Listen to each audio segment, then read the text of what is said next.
When you've got a range of students, the ideal thing is to do one science class all together, right? But if you're going to do that, your class sort of has to be designed that way.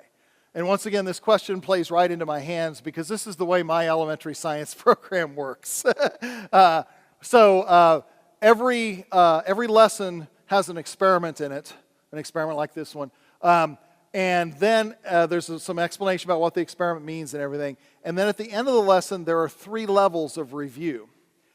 And so it's actually marked youngest students, oldest students. And so the farther you go down that list of review, the harder the review is, the more the student is required to understand from the lesson. So typically for the youngest students, they're asked just a couple of basic questions about the real basic things. The older students are asked slightly more difficult questions, and the younger students are asked more. So you gauge whether your child's got it based on whether they answer the right level of questions, right? And this is what's wonderful about homeschooling is you can do this kind of thing. In school, they'd all be studying a different thing in a different grade.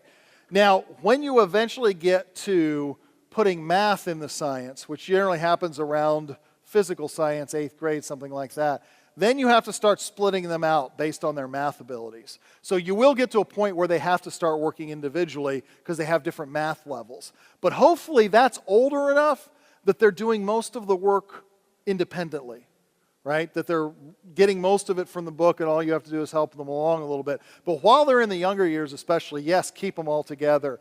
And there are curricula that are designed like that these days that, if you need some help doing it, that's the way to do it because it's just so much easier. And it's something that the whole family then has to, experience together and maybe talk about over tea or something like that. Yeah.